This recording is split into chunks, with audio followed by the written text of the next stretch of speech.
Hello, everybody. My name is Pablo Boczkowski. I am a faculty member at Northwestern University and director of the Center for Latinx Digital Media. Thank you so much for joining us for today's weekly virtual seminar of the Center. It's really a pleasure to have you with us. The mission of the Center is to create knowledge about digital media in Latinx and Latin American communities across the Americas. Today's speaker is a leading scholar in this space. Amanda Martinez is an associate professor and chair of the Department of Communication Studies at Davidson College. Valerie Cruz, a doctoral student at Northwestern University and an affiliate at the Center for Latinx Digital Media, will introduce Amanda in just a minute. I'm delighted to note that this quarter, our series is co-sponsored by the Alice Kaplan Institute for the Humanities, the Buffett Institute for Global Affairs, the Center for Global Culture and Communication, the Department of Radio, Television and Film, the Latina and Latino Studies program, and the program in Latin American and Caribbean Studies. But before we go into the seminar, I would like to start by acknowledging that Northwestern is a community of learners situated within a network of historical and contemporary relationships with Native American tribes, communities, parents, students, and alumni. It is also in close proximity to an urban Native American community in Chicago and near several tribes in the Midwest. The Northwestern campus sits on the traditional homelands of the people of the Council of the Three Fires, the Ojibwe, Potawatomi, and Ottawa, as well as the Menominee, Miami, and Ho-Chunk nations. It was also a site of trade, travel, gathering, and healing for more than a dozen other native tribes, and is still home to over 100,000 tribal members in the state of Illinois. It is within Northwestern's responsibility as an academic institution to disseminate knowledge about Native peoples and institutions' history with them. Consistent with the university's commitment to diversity and inclusion, Northwestern works towards building relationships with Native American communities through academic pursuits, partnerships, historical recognitions, community service, and enrollment efforts. Let me say briefly a little bit more about how the seminar will unfold. First, Valerie will tell us more about Amanda's research and career in just a few seconds. Then Amanda will deliver her seminar. After that, we will open for questions. Please enter your questions in the Q&A function of the webinar at the bottom of your screen at any point in time. At the end of the talk, Valerie will read them aloud and will moderate. At the end, we will deliver some closing remarks. Once again, many thanks for joining us. Without further ado, Valerie, first, the screen is all yours. Good afternoon, everyone. Pablo, thank you so much for having me as a moderator for the seminar. It is an absolute honor for me to introduce our guest speaker for today. Dr. Amanda Martinez holds a BA in Multinational Organization Studies with a concentration in Spanish from St. Mary's University, an MA in Communication with a concentration in Mass Communication from the University of Houston, and a PhD in Communication with a concentration in Mass Media and Health Communication from Texas A&M University. Her research resides at the intersection of media effects and health communication, focused on underrepresented minorities, intersectionality and identities, media stereotyping, and intergroup communication. Her work focuses on how entertainment media frames race-based stereotypes about diverse groups as acceptable under the guise of humor, and how such portrayals influence real-world interactions. Dr. Martinez has achieved numerous honors and awards through her work. Most recently, she was a recipient of the Stories Yet to Be Told grant funding for anti-racism storytelling that includes a creative project initiative aimed at the broader community around discriminatory practices, stereotype threats, and the impact of microaggressions on the historically marginalized and underrepresented. She has been awarded special grant funding for outstanding and ongoing anti-racism work in the community for co-founding the Davidson Microaggressions Project, which she collaborates with students on through emerging and ongoing programming, both online on campus and in her local community. She has received multiple rounds of the Justice, Equality, and Community Curricular Innovations grants from the Andrew Mellon Foundation for her work at Davidson College. Dr. Martinez is the chair of the Communication Studies Department, associate professor of Communication Studies and Sociology, and the director of the Speaking Center in the Center for Teaching and Learning at Davidson College. She has served in several administrative positions in numerous prestigious associations, in various roles at conferences, in professional development intensive institutes, and in scholarly journal publication in several editorial boards, peer reviews, and textbook reviews. Dr. Martinez is also author of an extensive selection of publications, including Representation Matters, Theorizing Health Communication from the Flesh, Rising to the Top, Social Media Macro Influencers, and the Democratized Brand Capital of Entertainment, Interaction and Disclosure, Latino Audiences, Racial Ethnic Identification, and Responses to Stereotypical Comedy, among many others. In addition to her scholarly work, Dr. Martinez has been an active member in society through her community service leadership and dedicated role in facilitating mentorship experiences, especially for scholars of color. We are so honored to have Dr. Martinez today to share with us her knowledge and experience. Thank you so much. The screen is all yours.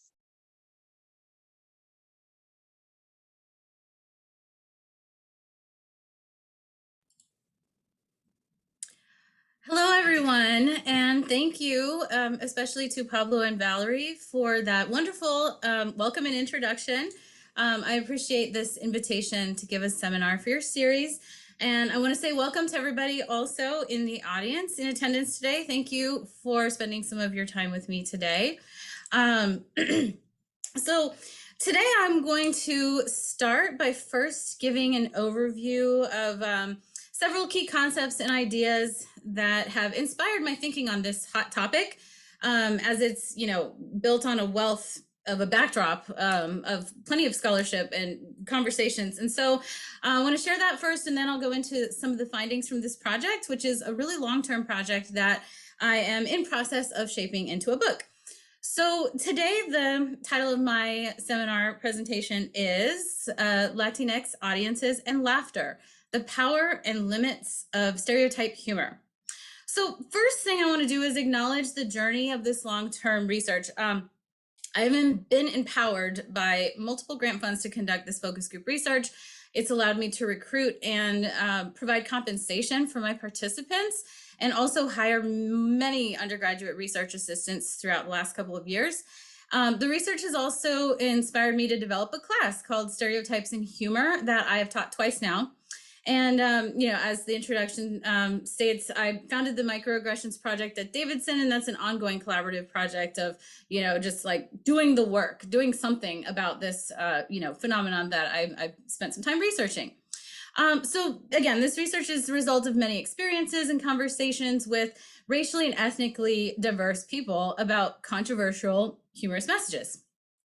So let's get into it. I want to begin first by posing these prompts for the audience to keep in mind. I want you all to think about your experience being on the receiving end in a situation where someone else made stereotypical assumptions about you. I want you to think about when you've heard the response, but it's just a joke. Have a sense of humor. Okay, so these ideas invoke common experiences, especially when we think about the power of mass media in teaching us about various ideas and also about different people, while also sometimes reflecting ourselves back to us, right? So what I'm interested in here is in the popularity of entertainment media and also the complexity of comedy as a genre, which is a gigantic interdisciplinary field of study. So I have long been concerned with how media messages inform the nature of our various interpersonal relationships, and also how they help inform what we discuss and how those messages influence our, relational communication beyond the context of the entertainment comedy setting in media.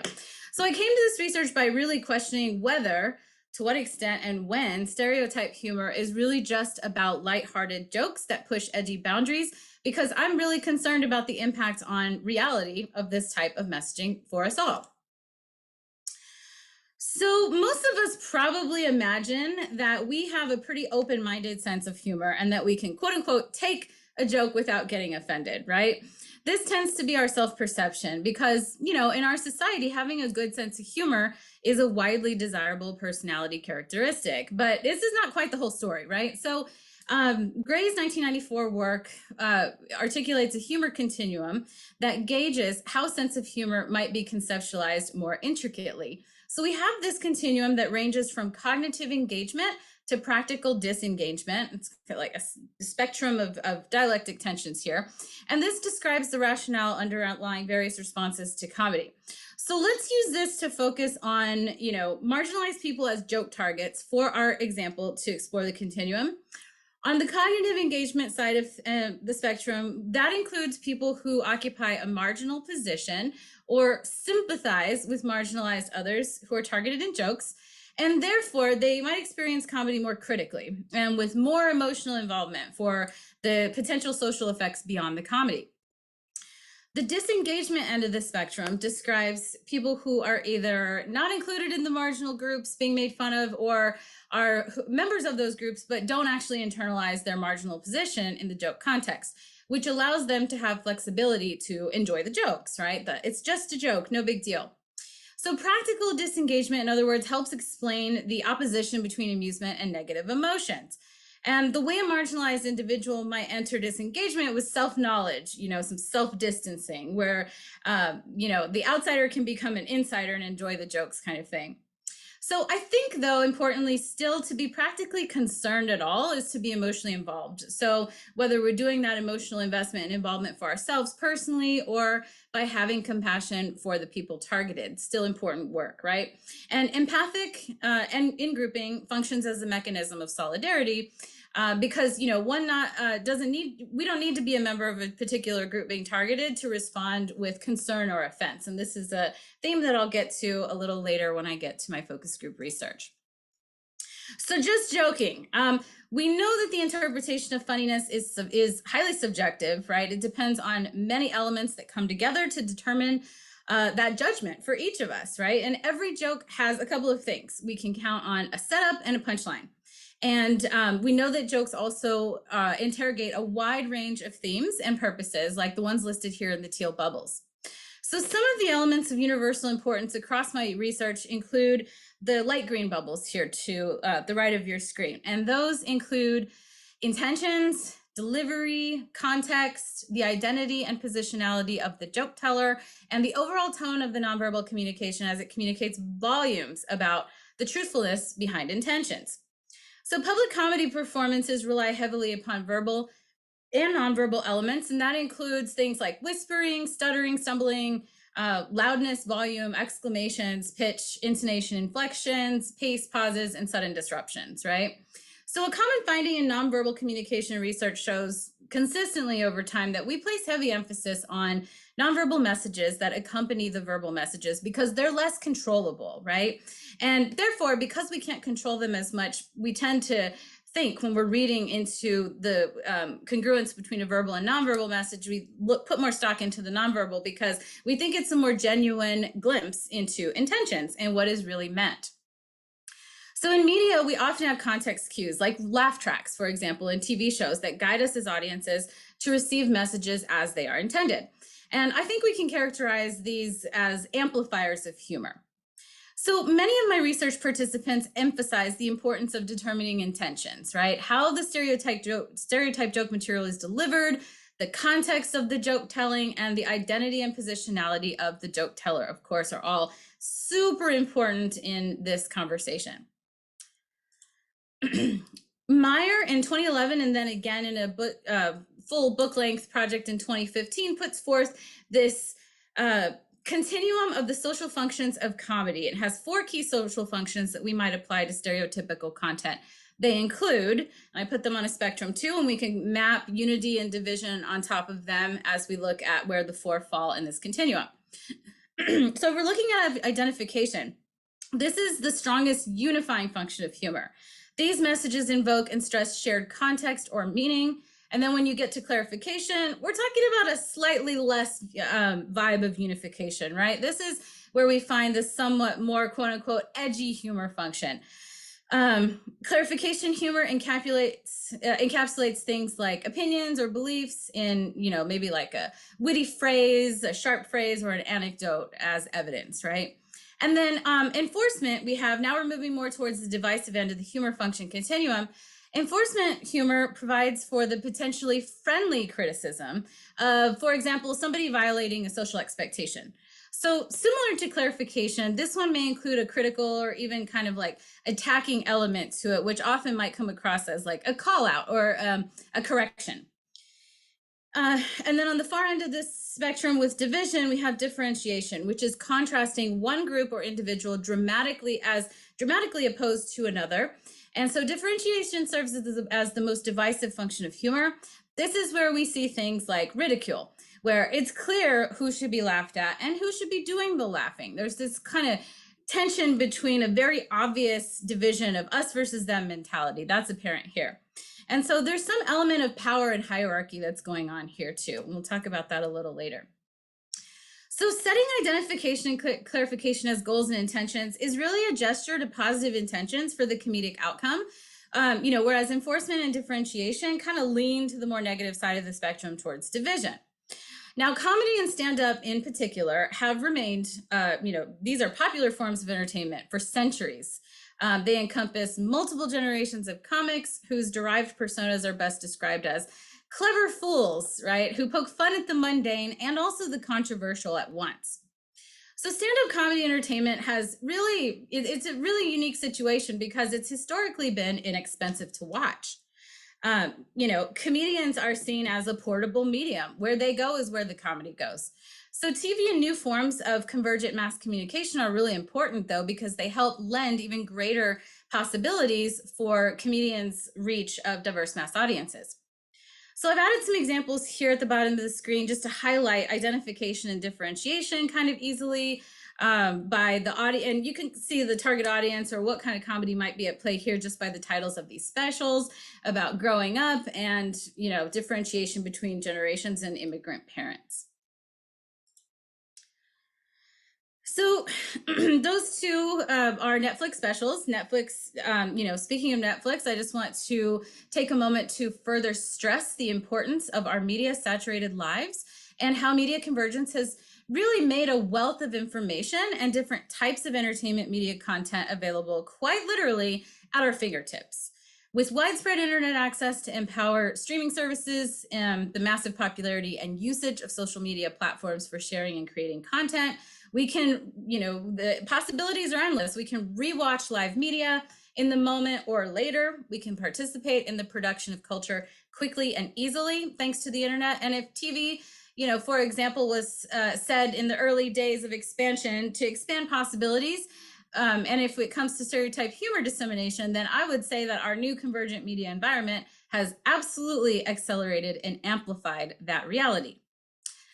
So stand-up comedy functions definitely as a unique space of potential for complexities because comedians often leverage their own lived experiences and realities, and oftentimes they use self-deprecation and highlight their own minoritized positionality to talk about social commentary about various societal ills and injustices.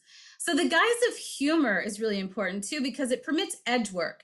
And edge work means that you can push the limits because of the comedic entertainment context itself, which I argue means that we should take it seriously because it's far less subject to any sort of boundary policing around what is acceptable or inoffensive.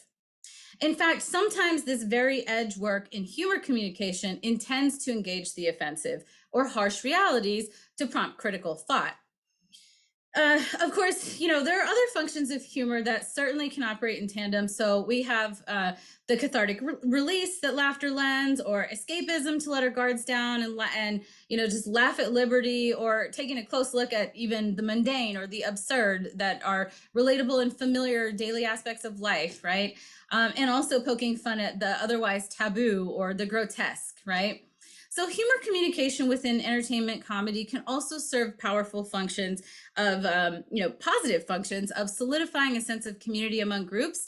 And it can also be used to soften divides by targeting them and deconstructing their divisive power while at the same time accentuating commonalities. So up-and-comers and well-known comedians have opportunities to interact with audiences or followers through internet spaces. That's another angle to this that we can think of as a sort of skirting around of mass media as the top-down and all-powerful gatekeepers of representation and inclusion.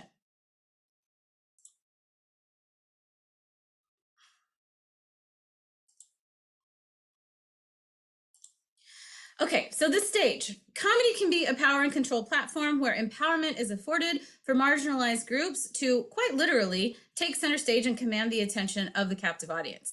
So in Haygood's 2000 book, asserting an analysis point about Spike Lee's The Original Kings of Comedy, which features African-American male comedians, serves as a kind of explainer, right? So here, and I quote, Haygood says, "It's a kind of history lesson. The whites in the audience stand out. They, the African-American comedians, are the interrogators. For once, it is not the other way around. So there's a nervous sweetness when the camera pans the audience, settling momentarily upon whites seated next to blacks." So some argue that comedy can serve a critical social commentary function. Minorities can, tell jokes that ridicule members of their own group because those jokes can serve as a sort of implicit educational or corrective purpose and relate to a number of other issues, like, facilitating relationships between people or opening up spaces where even the most controversial pressing issues can be brought to the surface. Anti-racism scholars Pika and Fagan, in their seminal book about front stage, backstage, two-faced racism, write, "Saucy stand-up comedians, offbeat television shows, and people in interracial friendships often use racist joking in a sarcastic manner to illustrate the absurdity of racist stereotyping. On the other hand, comedians from especially historically underrepresented backgrounds in media are criticized by those who believe that their use of stereotypes don't hold any socially critical potential." So they further point out disparagement of social groups through humor increases our tolerance or acceptance of discrimination against outgroups. And it is precisely in this climate that discriminatory behavior can be easily rationalized as falling within the bounds of social acceptability. So this stance explains the very public epiphanies that you might recall from many years ago, respectively, that famous African-American comedians Dick Gregory and Dave Chappelle had, that prompted them to reconsider their use of race-based comedy. So being a part of the group that comedians are stereotypically depicting, though, in their comedy routines, it's not always an automatic free pass or accepted by audiences as progress even. So here I want to turn to a couple of key quotes. This is a quote by Honduran-American comedian Carlos Mencia from a recorded interview that I watched at the American Comedy Archives at Emerson College. Mencia states, "I'm the little person inside of everyone who's frustrated about something. I perform opinionated comedy. I want people to take my comedy seriously and to think and laugh about what I say. I'll ask people to look around the audience and see who they laughed with during my act. I want them to realize that everyone can get along together, regardless of race. Look at individuals, not races." And as a comedian whose material invokes racial and ethnic stereotypes about various people of color groups, including his own and those to which he is not a member, he clearly emphasizes a unification intention with his edgy jokes. Prisca Dorcas Mojica Rodriguez, who is the founder of Latina Rebels and the author of the very recently published book, For Brown Girls with Sharp Edges and Tender Hearts, a love letter to women of color, reminds us, oppressed communities have been using laughter to deal with our oppression for centuries. Furthermore, Rebecca Crafting, author of All Joking Aside, American Humor and Its Discontents, published in 2014, she takes this sentiment a little further and reminds us that charged humor, which often invokes stereotypes, is a uniquely intentional form of communication. Charged humor is activist humor. It is always political. It asks us to think critically, and it often conjures creative and humorous means for reconciliation or social change.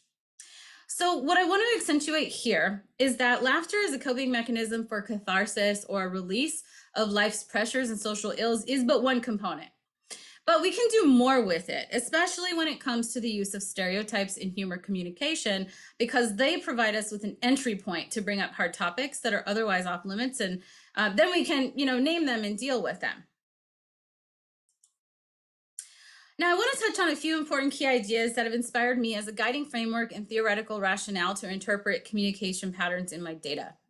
So stereotype research, of course, goes back decades, 70 plus years, and stereotypes place individuals in social categories with simplistic characteristics. They're schematic cultural constructs, shared beliefs and images of social groups. And the main issue with stereotyping is the embedded assumption that simplistic definitions are applicable to any member of the category. And since such definitions are usually framed negatively, they ultimately substitute for individuality and diversity. And as Houston and Giles argue this in their early work from the mid-'80s. People often express discomfort with the kernel of truth that typically anchors stereotypical assumptions that are used as a sort of buffer or defense mechanism. The attitude that, well, it's rooted in some truth, so it's not me making it up, and if it just so happens to be true, then it's fair game to poke fun at. The problem with the kernel of truth is not in its possible truthfulness root, though. The problem is that it becomes a totalizing, essentializing way to define group members, and the kernels effectively shortchange the heterogeneity within the group. So a message that resonates across identity groups is that no one likes being defined by one simplistic generalization, no matter its truthfulness, right? Because it diminishes our multi-layered identity and experiential complexities. Unfortunately, early stereotype research shows that stereotyping has been rationalized as a, quote, necessary evil arising from the fact that the ideal situation in which all perception is based on individualized case formation is ruled out by the inherent limitations of human mental functioning. To quote Oakes, Haslam, and Turner's extensive scholarship on stereotypes in the book you see on the screen from the mid-90s. Since well-known stereotypes enable us to classify others, we tend to rely on this sort of predictive function, and consequently, we actually expect to see evidence of stereotypes confirmed.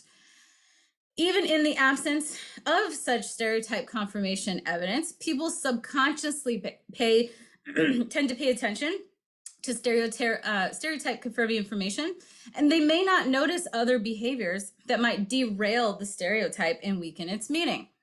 The disconfirmation of stereotypes is cognitively uncomfortable for the perceiver. Steele, in the book Whistling Vivaldi that you see the cover of here, argues that, quote, stereotype threat then is a general phenomenon. It happens to all of us all the time. Whenever we're in a situation where a bad stereotype about one of our identities could be applied to us, we know it. We know, quote, what people could think. We know that anything that we do that fits the stereotype could be taken as confirming it. Negative stereotypes about our identities hover in the air around us. And when we are in situations to which these stereotypes are relevant, we understand that we could be judged or treated in terms of them. So if we're invested in what we're doing, we get worried, basically, is what happens. We try to disprove the stereotype or avoid confirming it. So we really work hard to try and present ourselves in counter stereotypical ways when we recognize stereotype threat as a broad fact of life. So I argue that stereotype humor generally functions as the tension-filled site of powerful potential, but also tricky limitations. My research on this topic invokes the complexities at the core of this question you see on the screen. When humor is used in an entertainment context designed to show that stereotypes, and especially those about the underrepresented and historically marginalized, reflect narrow-mindedness, to what extent does this usage serve to reduce prejudice or make prejudice seem more acceptable to diverse audiences? Now, I want to return to the metaphorical stage for a moment and offer some deeper elements for us to think about, other than the power that comes with commanding a stage, right? A stage presence, as stand-up comics often do. Goffman's important work, The Presentation of the Self, provides us with this theoretical metaphor of the front stage and the backstage. So the metaphor asserts this popular view that the individual on the stage offers their performance, puts on their show, and they do it for the benefit of other people. Notice the contextual distinction of the backstage as having a more relaxed overall informality to it, and the front stage as having elements that are very centrally focused on dramatic interaction with the audience and the commanding of attention and authority. So Pica and Fagan also argue that often stereotypical race-based comedy is reserved for the smaller scale. It's reserved for the more intimate backstage context, where you can find an exclusively in-group audience. Objection to negative generalizations about entire groups in a safe backstage setting is typically considered antisocial, because the backstage is definitely where there's this little bubble of just joking guys that's sort of protecting whatever, anything goes kind of mentality. So racist comments are normalized and racial stereotypes can be taught in this way. In fact, they actually often are taught in this way. That's what the Pica and Fagan Two-Faced Racism book is completely about. And so not only are they normalized and taught, but these comments are, it's interesting because they're relegated to the backstage, but they would likely not be made in the company of people of color or an out group, right? Because there's the potential for empathic marginalization in grouping. which I'll talk about later. So the front stage is designed for face saving insofar as a white person, for example, let's use this example from Pika and Fagan's work, strives to appear non-racist, often relying on colorblind statements, being extra polite to people of color in other social settings. While colorblind racism promotes a denial of the ability to even see race, this does not mean to imply that whites fail to employ race-based perceptions in their interactions. The strategies may have just become more varied, conscious and subconscious, right? So in the front stage, maybe white people are often more hyper aware of their white skin as a marker for a prejudiced person. So they might avoid racism by monitoring how they speak and act, but this is not necessarily the case in the backstage. At times, the front stage and backstage boundaries might be blurred, and then we worry about the slippage between the front and the backstage, because you have the safe zone of the backstage that can be threatened when a perceived in-group member, in the case of the white person's backstage safe reception. For example, a light-skinned Latino who is actually an out-group member, right, but enters the backstage and is perceived as an in-group member. Perceptions of racial in-group membership certainly influence joke tellers' decision-making process of whether to tell race-based jokes. Comedians in the mass media might blur the front stage and backstage rules precisely because they aim to reach and appeal to diverse mass audiences. So I think comedians are uniquely positioned in televised performances with captive audiences, and many regularly draw upon race-based stereotype humor for laughs. So this is why this is kind of like my main entry point to this research. How we talk about racial and ethnic differences is often determined by the racial and ethnic composition of our company in both front and backstage spaces. So to be clear, I just want to be clear about one thing. Talking about race is not inherently racist, right? But not seeing difference, like when subscribing to a colorblind racial mentality, that presents some problems because it effectively flattens differences that then eclipse the importance of our complex, intertwined, multi-layered identities that are important to us.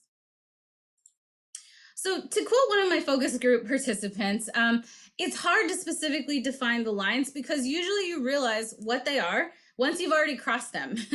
So I think this participant is right, absolutely right, that the lines tend to shift and change over time in society, and that often depends upon a lot of things like social climate, racial tensions, and current events around just like what's the pulse of multiculturalism in a given society. Those are just a few elements that inform the kind of influx lines of acceptability.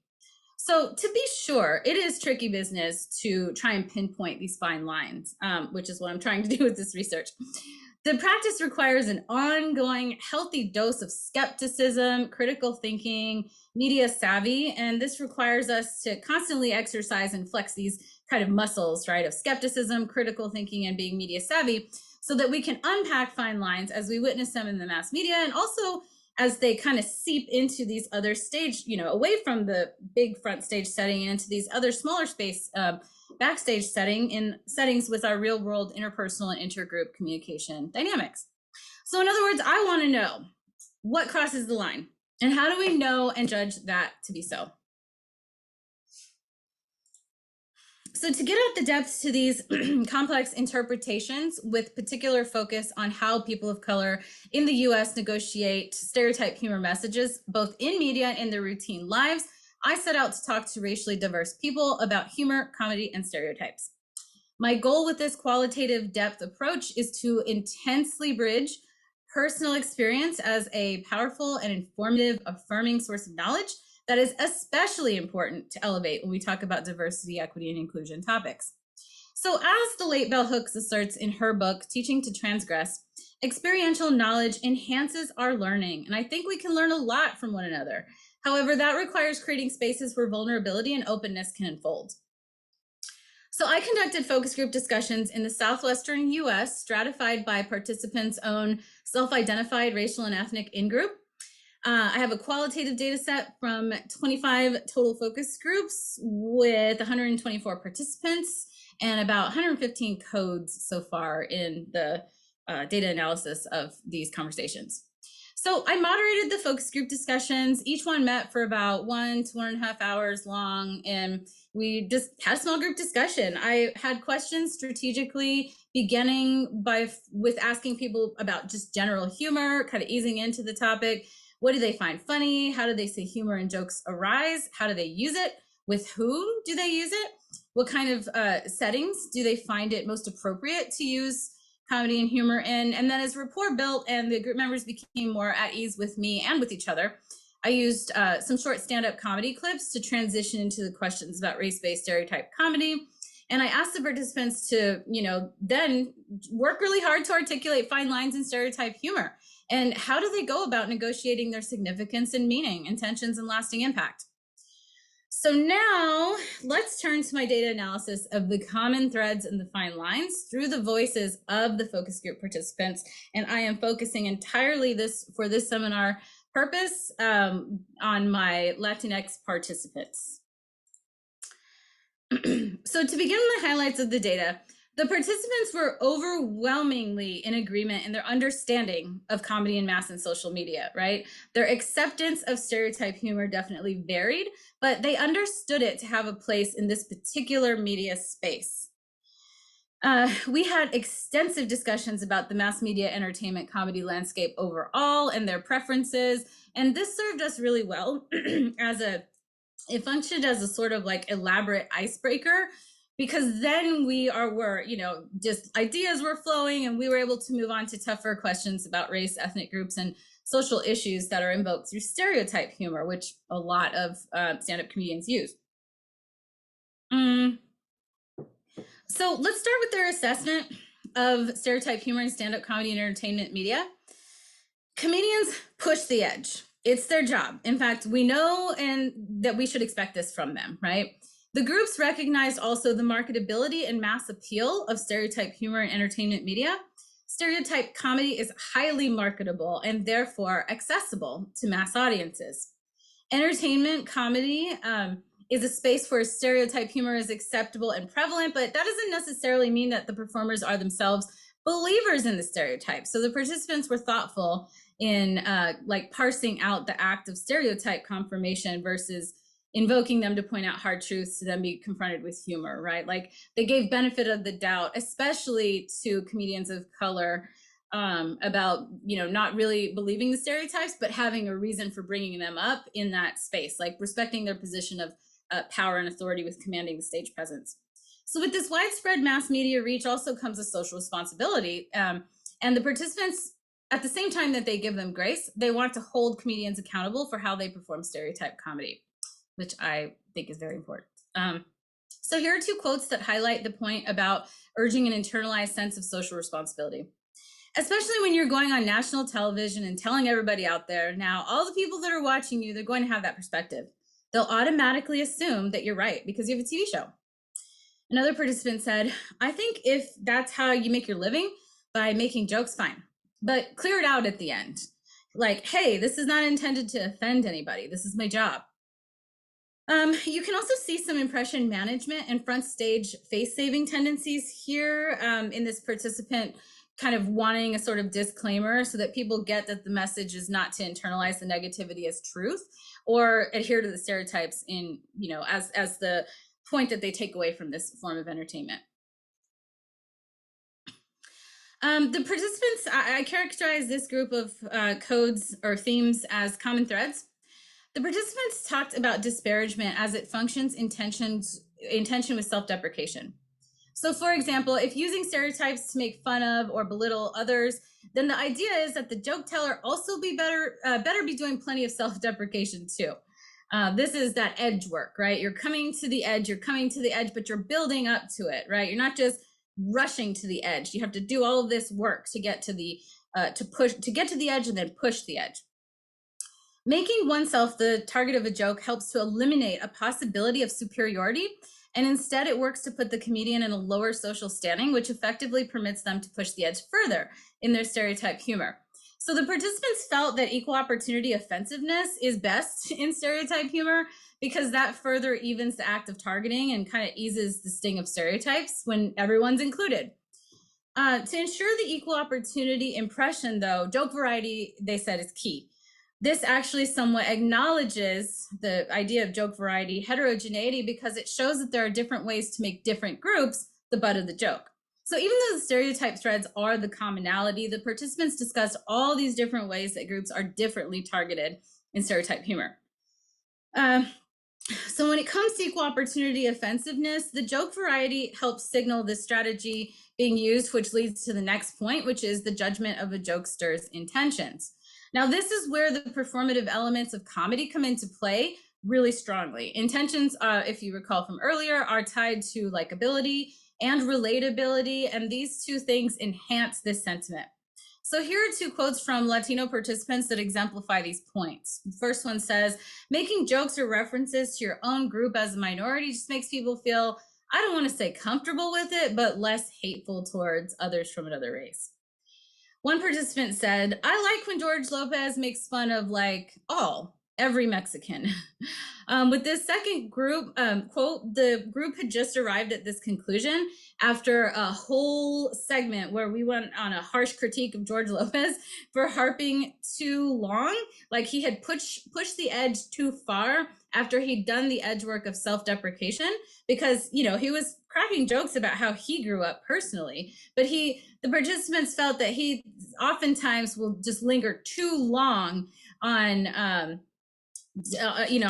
doing stereotype jokes about poor Mexicans. So the idea captured here is that it's better to engage multiple identity intersections of Mexican stereotypes, not just harp on the poor Mexican stereotypes, because then that intersection of poor and Mexican becomes the dominant, humorous, memorable message. And the participants were concerned with that. So here we come full circle, right, to the value of equal opportunity offensiveness within a specific group as the target. The participants also discussed context at length across all the focus groups and how it's intertwined with norms of the particular community setting and the relationship depth of those present in the space where this type of humor is taking the stage. So for example, I coded things within interpersonal variation, like community, to capture many different things like family, a particular place, an occasion or a set of routines, a region or a neighborhood even. Some people talked about, well, I grew up in New York and it was like this, but now that I'm in Texas, Latinx people are this way. So it was really interesting, those kind of like contextual distinctions that they were drawing for us in the groups. This is how they talked about, the important communities where this kind of interpersonal variation further shapes their perception of stereotype humor, both in entertainment media messages and also in interpersonal conversations too. So they discussed how there's this tendency to be freer in your communication when you're around people you have close, often long-term relationships with, like family members, friends, or significant others. The important contextual fusion of these elements and the volumes they communicate about, non-verbally about one sense of comfort for stereotype humor, I think is captured really well in a few quotes that we can look at now. So several participants shared moments they could readily recall about close friendships, right, where race jokes are actually used to fuel camaraderie. And then there's elements of vulnerability and trust required for this to occur. And these provide a unique safety where participants can bring up stereotypes about one another in a humorous way. So the participants who contributed to this theme shared their experiences, interestingly, generally in a positive tone, like making pretty unmistakable to the group the potential to confront stereotypes through humor with others from the target out groups as sort of a tension release for them. So here a participant says, you have the black guys telling jokes about black people and the whites telling jokes about black people and white people. I mean, it was like a camaraderie. The racism between our friends and like, oh, I can't believe that like, that's how you did this certain things because you're Mexican or whatever. And, so then they were laughing in the group. Here are some other insightful quotes. The thing is, whenever you feel more comfortable saying certain things, or if you know the level of comfort you have with your friendships, you can say that. Me and my friend, she's black. She's always talking about Mexicans. I'll talk about her. We're both comfortable with it. Like, we don't ever take it offensive. She's all, your Mexican people are like this. And I'll be like, oh, shut up. Your black people did this. We can laugh about it. And then she goes on in this next bigger quote to the right. She'll tell me, oh, why are your Mexican people always painting your bright houses? And I ask her, well, why are your black people always wearing your bright clothes? And lastly, quote on the bottom says, the stereotype, like making fun of it. That's what most of my friends do. Like, I call one of my Asian friends egg roll and he calls me taco because I'm Mexican. They laughed. That's just how we play around.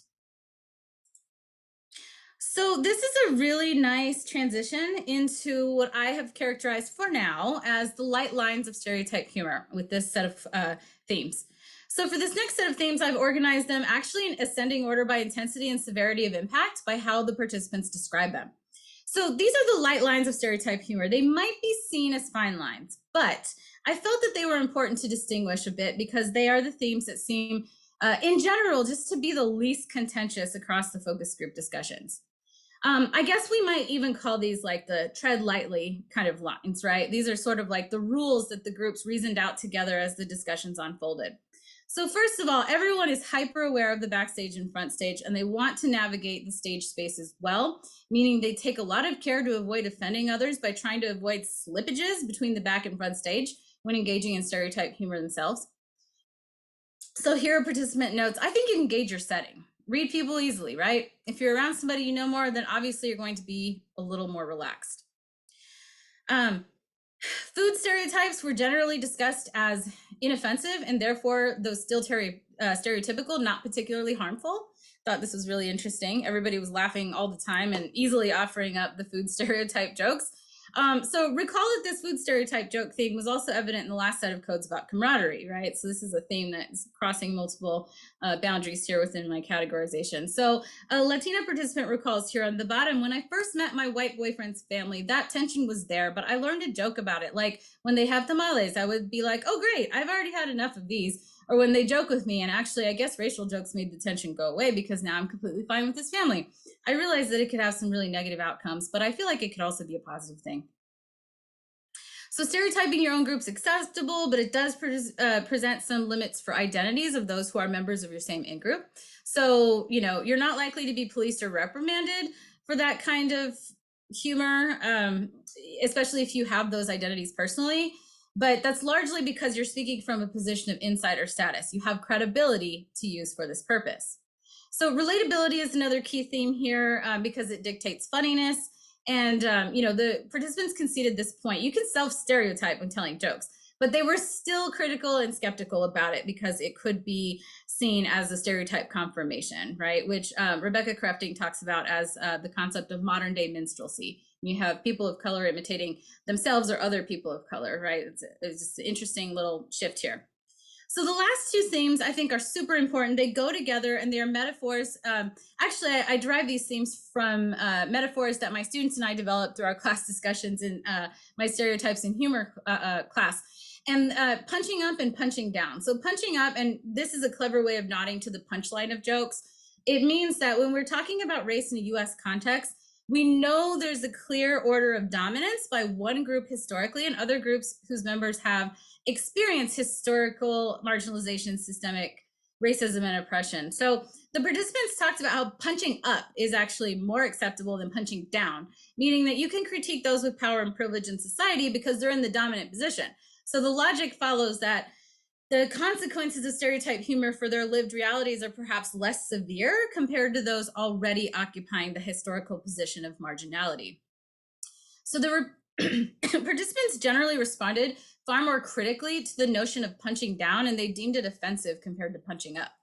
This rationale reflects the carnivalesque type of comedy and humor studies that describes the flipping on its head of the social order in a given society. So doing that flipping is seen as okay because it temporarily affords power in the reverse, and those at the top are only temporarily displaced or relegated to the lower rung. Let's take a look at a few participants' voices here. I don't find Mencia funny, especially, or personally. George Lopez or Paul Rodriguez, I think they're all around hilarious. I don't know if it's because I can relate to them more because they speak more about family and how they interact, but with Mencia, his focus is on degrading his own, being a first-generation immigrant. Another person said, me and my cousin, he's Persian and I'm half white and Mexican. So he would throw jokes at me being Mexican and how my parents met, but I would just say something back to him for being Persian. But it's like, you do it, well, he wouldn't get offended about it. But if someone else heard it, they'd be like, wow, that's pretty bad. So it really depends on who it's coming from for sure. And you see the backstage, front stage concern for slippage. It's easier for minorities to make fun of each other than for a white comedian to make fun of a minority group. Quite simply, that's like the core of the definition of the punching up and down. Okay, a couple more quotes. I know I need to wrap soon, but the fact that I'm listening to someone joke about their own race, if they were to joke about my race, not being from my race, I'm not going to take it personal because it seems like it's all in good fun, whether it's about Latinos or Black people or whatever. But if someone white is just aiming them stereotype jokes about Latinos or Blacks, then I would maybe take it a little differently. But if they're being funny, including themselves, it doesn't matter if they're Latino or Black or white.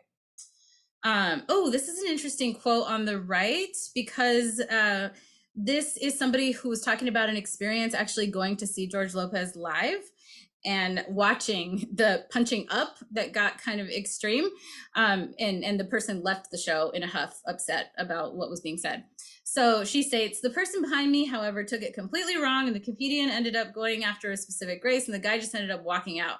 He just didn't like the way George Lopez just kept going on and on after this one topic, white people.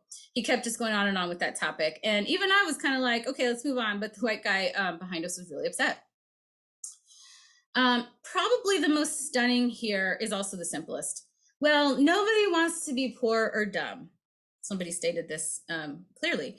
This participant was referring to a racial minority person of color who's also uneducated and poor and the butt of a stereotype joke. So we might interpret, I think, this theme as a sense of like collective protection for those occupying lesser privilege in society. Like they're off limits. So punching down is actually damaging. So they were more hypercritical about that in multiple directions, not just for their own racialized ethnic in groups. Okay, and now let me share some of the hard lines of stereotype humor. These build off of the punching down theme, and they give us some concrete fine lines that are off limits according to the participants. So any stereotype humor that involves harsh history, serious issues that persist today as a partial result of the history should be off limits for stereotype humor. This is where the participants were definitely like, those are lines, those topics are just not funny.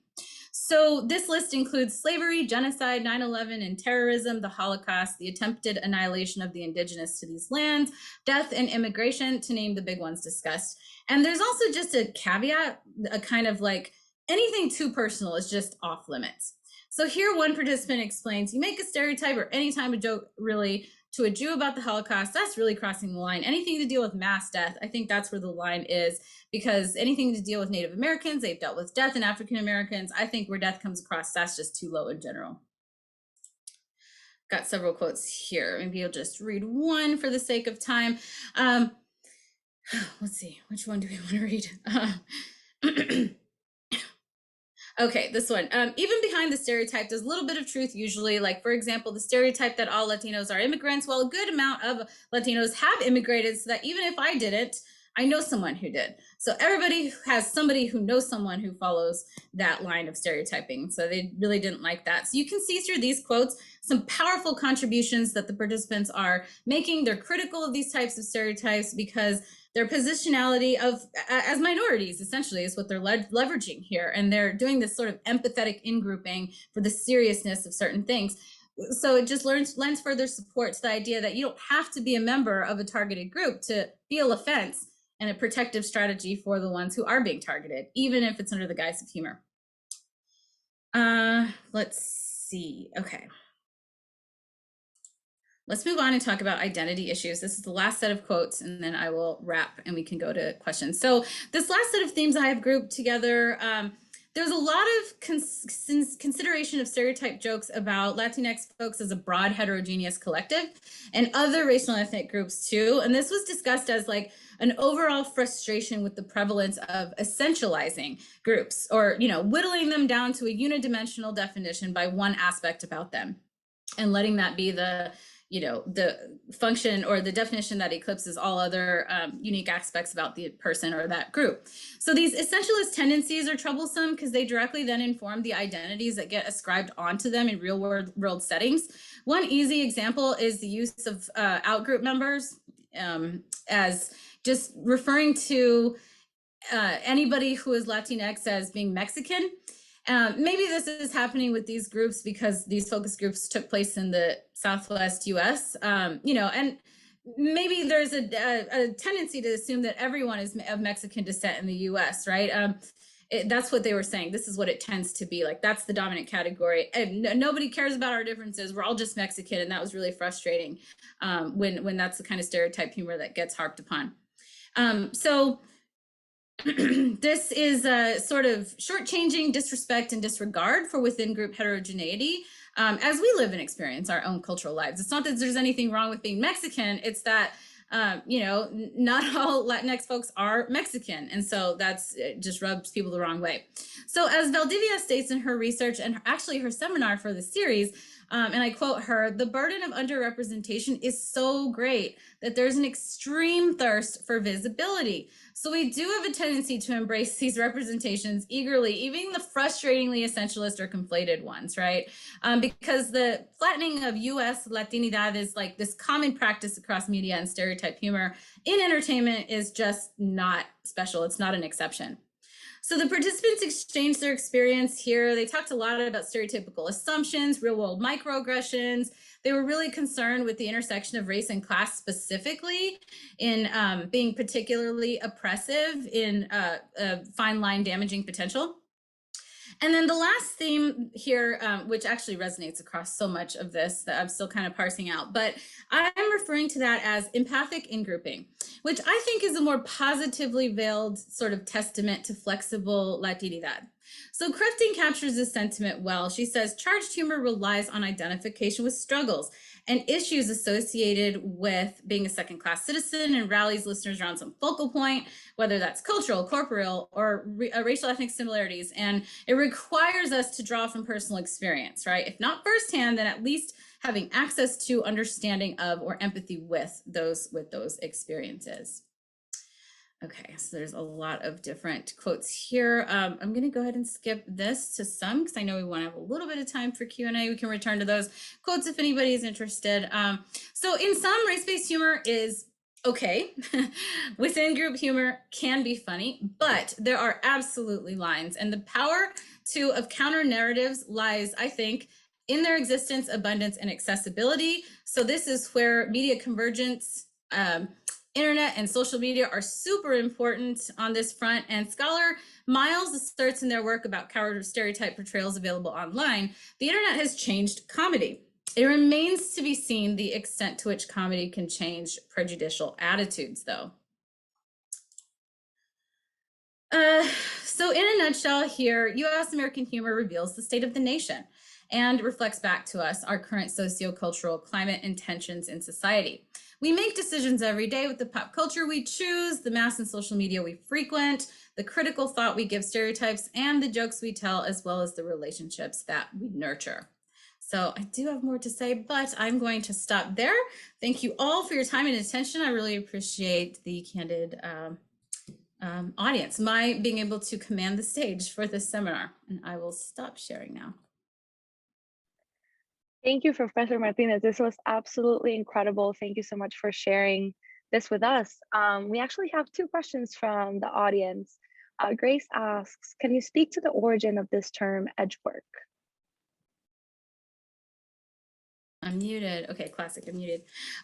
Yeah, so edge work has been theorized quite a bit, especially in the, there's two major comedy studies journals, one that's international and one that's kind of more broader and they're both interdisciplinary, but edge work is really complicated because it really just seeks to capture how jokesters get to the point of pushing an edge, right? And because an edge is hard to define, like one of the articles that comes to mind specifically is one where scholars are talking about the edge, doing edge work, and they're talking about a particular comedian, Tosh.0, the Tosh.0 show. Daniel, what's his name? I forget his last name right off the top of my head. But as a white man, he tells rape jokes. And, you know, that was highly controversial. And people are kind of saying like, oh, there's just not enough edge work you can possibly do. Like you can't get to that point to even talk about that. So it's interesting because it's sort of like this nebulous term that keeps getting theorized and applied in different ways. But honestly, I always think of it metaphorically too, like it keeps moving. Right? Because my students, that was one of the things in my class, my students, not the focus group participants, were absolutely like, you cannot do edge work. There's no edge work to tell rape jokes. Rape is not funny. Don't joke about that. I don't care who you are. So to them, it was kind of like edge work is not a thing when it comes to rape jokes, right? But yeah, there are a lot of citations for that. I'm happy to share if anybody wants to email me. Thank you. And we have another question from Sarah. She asks, I was wondering when, in terms of year, was the research conducted, and if the political cultural time period influenced the participants' analysis and the relationship to the jokes or each other. That is a really great question. I have grappled with this quite a bit, like in terms of collecting more focus group research data, because this could go on forever. Let's see, I did this in 2 summers about 4 years ago, back to back, and maybe it was 2.5 summers back to back, to conduct these groups. And what's interesting too is, I've had a lot of conversations with people about Trump's presidency and like kind of just how that big shift in political climate, it just kind of made things more acceptable that or the slippage between the back and the front stage. I don't think it's that it didn't exist before. It's just that it burst onto the front stage, and with the power of the person in that office making that more acceptable. And so I've debated this quite a bit. But what's really interesting is, even in the class I've taught, kind of in the last couple of years too, based on this research, people think kind of not compartmentalize politics, but kind of think that this always just exists in society. And so like Trump's presidency is a good example, right, in terms of timeline for when I collected this data, and then that happening, and then we're on in the Biden administration now, is a lot of people kind of feel like, conservative values, maybe conservative people don't like stereotype jokes nearly as much, who knows. And there's all these debates about progressives, like broader open-minded sense of humor sorts of things. But that hasn't been the thing that has come up or been super important to people. Interestingly, the interpersonal has been where they're like, talk about media, and then like, oh my gosh, let me tell you about my real life. And I think that's where we have the access with this more routinely, or at least feel the impact more often. But yeah, it's a great question. I could do focus groups forever, I think, on this topic, and the list of lines would just amplify and shift, and who knows. Thank you. And we have another question from Joey, who says, thank you so much. Great work. I am always thinking about comedy and how it is used to break apart and work through topics in society and culture. I see people like Mark Normad doing this. He seems to be someone who leans so hard into it. He's problematic, but yet still leans into the edge. I also see Tim Dillon and other comics doing this edge work. Notice it tends to be white males who find the broadest audiences in this work, and notice their audiences do not see the privilege and agency. So have you seen this in your own work? Mm-hmm. Yeah, that is such a great point. Jesselnick is a comedian who comes to mind, and you can find him on YouTube, but I actually learned about him through my students, because when we were talking about edge work and white masculinity, and also attractiveness, and there's all these other layers of identity that put somebody further away from the possibilities of self-deprecation, which would get them to edge work. Jesselnick is a comedian that came up because he's really popular for doing dark humor.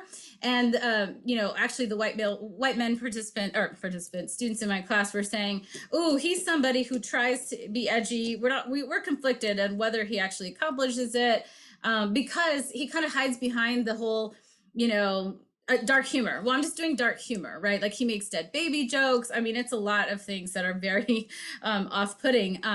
But actually, people are I would say across all the groups, people are the most critical of white people. Like white people are just not allowed to really do a whole lot of stereotype joking without it being much more finely policed along these fine lines of like little tiny slippage could be like, dismissal of the productivity of that because of those identities, unless it's a white person who has close proximity to marginalization. Like Gary Owen show came up in some of my work too, where people were saying, oh, well, Gary Owen, like he's a cool white guy because he's married to a black woman. So he talks all the time from his experience of his family and his, I don't know if they have children, but, so that was seen as like, okay, he gets like a pass of credibility and stamp of in grouping because he can speak from that positionality, which, is a unique one, I suppose.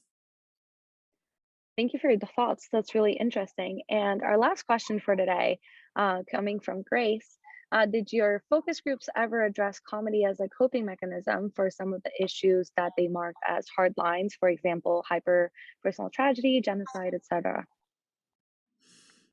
Absolutely. Yes, absolutely. That is, I wonder now, based on the other question about like socio-political time frame, whether that was maybe at play implicitly, because some of the when people would talk about things like immigration or death, or oh, these are just severe consequences, like that, don't joke about that kind of thing, at least with the Latinx groups, right? They were not really in the space of coping mechanism. They were more like, no, that's serious, leave that alone. So I wonder if that, maybe was at play, but certainly that is something where, especially I think with the interpersonal relationships dynamics that we saw in this data, where people would say, oh, it's my friend, like I have my one, my best friend's Black, my best friend's this. And so we get to like bring these things up, and it's a good thing because they can be harsh stereotypes. But provide an open opportunity to open that space, and I think they generally thought that that was a pretty good thing, because maybe like to reframe edge work, they've done that through the intensity of the depth of the relationship with their friend or their family or whoever, right? So it's like you genuinely know that person's intentions and you feel like you can push the edge much easier. Whereas with mass media, you really have to do some very clear, intricate edge work, or else, cancel culture. Thank you so much, Amanda. This was absolutely fabulous. We are a few minutes after our time, but we kept going because so many questions, a lot of engagement from the audience. So I want to thank Valerie for great moderation. I want to thank all the audience for staying with us through the end and extra time. I want to thank you, Amanda, for a spectacularly smart seminar. I have a lot of ideas and questions popping in my head. So thank you very, very much. And I invite our audience members to join us for next week's seminar with Dolores Inés Casillas from University of California, Santa Barbara, and hope everybody has a great rest of your week. Thank you for having me. Our pleasure.